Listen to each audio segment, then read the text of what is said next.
बिस्मिल्लाहिर्रहमानिर्रहीम। Basic knowledge के साथ एक बार फिर हाजिर हैं।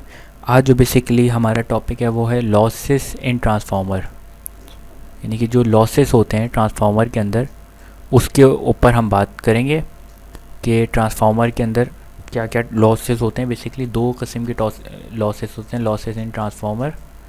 एक मिनट, ट्रांसफार्मर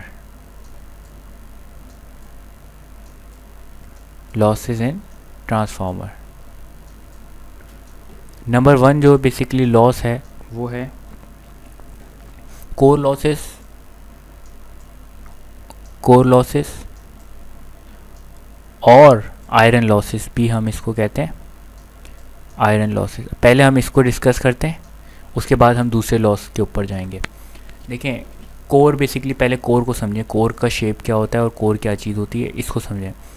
ये बेसिकली एक कोर होती है, इसमें यहाँ पे वाइंडिंग हुई होती है और यहाँ पे ट्रांसफार्मर, ये एक पूरा ट्रांसफार्मर। अब ये ट्रांसफार्मर पूरा बन गया, ठीक है। ये जो एक चीज़ आपको चकोर बॉक्स नज़र आ रहा है, बेसिकली ये होता ये है कि बारीक सी स्ट्रिप्स होती हैं। ये जो आपको एक चकोर है ना, इसमें ये 50, 60, 70 मुख्तलिफ डिपेंड करती हैं, वो स्ट्रिप्स होती हैं पतली पतली सी, जो सिलिकॉन स्टील्स की बनाई जाती हैं, मोस्टली सिलिकॉन स्टील्स की बनाई जाती हैं। उनको इस तरीके से, और एक जो स्ट्रिप है उसके बीच में लेमिनेशन रखी जाती है, पेपर या कोई भी कागज़ इस टाइप की चीज़ रखी जाती है कि वो आपस में डायरेक्ट कांटेक्ट ना हो दोनों स्ट्रिप्स का।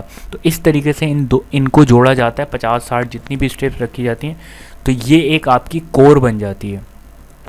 अब इस कोर के अंदर इस यानी कि जो कोर होती है, जो एक पहला लॉस होता है वो होता है कोर लॉसेस और आयरन लॉसेस, जिसको हम कहते हैं। कोर लॉसेस क्या होता है, जब हम इसमें वोल्टेजेस प्रोवाइड करते हैं, यानी कि इस प्राइमरी साइड पर वोल्टेजेस देते हैं, तो इसके अंदर करंट फ्लो करना शुरू कर देता है कुछ थोड़ा बहुत। ये मैग्नेटिक फील्ड भी जनरेट करता है और इसके अंदर जो है मैग्नेटिक फील्ड यहाँ से इस वाइंडिंग से इस वाइंडिंग के अंदर ट्रांसफ़र हो जाती है। ये फील्ड, मैग्नेटिक फील्ड तो ट्रांसफ़र कर देता है, मगर जब मैग्नेटिक फील्ड ये इसमें ट्रांसफ़र कर रहा होता है, ये खुद भी एक कंडक्टर बन जाता है। अब जब कंडक्टर बन जाता है तो इसके अंदर से करंट फ्लो करना शुरू हो जाता है। तो कोर जो है बेसिकली, वो जो आपकी कोर लॉस हो रही होती है, उसके अंदर लॉस एक प्रोड्यूस हो जाता है जिसको हम कहते हैं एडी करंट लॉसेस। ये इस कोर के अंदर लॉसेस जो होते हैं उसकी बात हो रही है, एडी, डबल डी आ जाएगा, सही है, एडी करंट लॉस। अब ये जो इसके अंदर ये करंट फ्लो कर रहा है ना, जिसकी वजह से हीट पैदा हो रही है, उस लॉस को हम कहते हैं एडी करंट लॉसेस।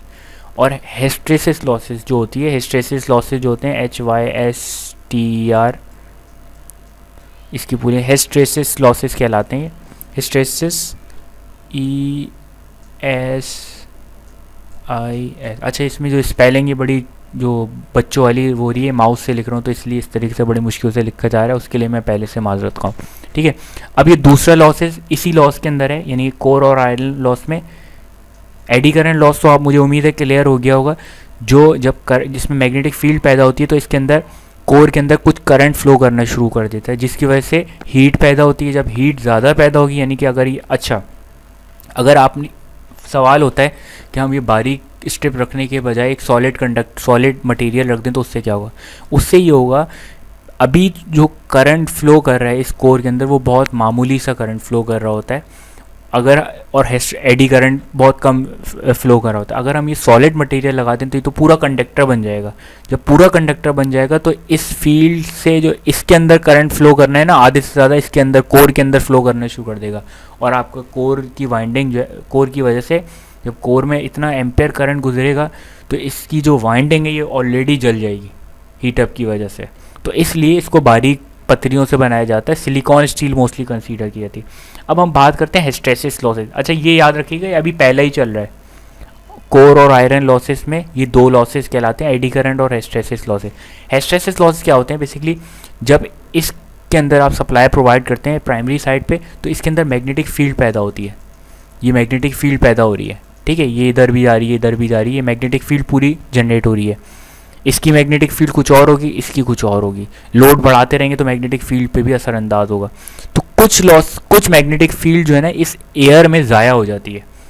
पूरी तो इधर ट्रांसफ़र नहीं हो पाती ना, कुछ जो है एयर में जो ज़ाया होती है उसको क्या नाम दें, उसको क्या करें, उसको क्या कह सकते हैं, तो उसको जो हम नाम कहते हैं उसको हम हिस्टैरिसीस लॉसेस का नाम देते हैं, जो मैग्नेटिक फील्ड से रिलेटेड होती है।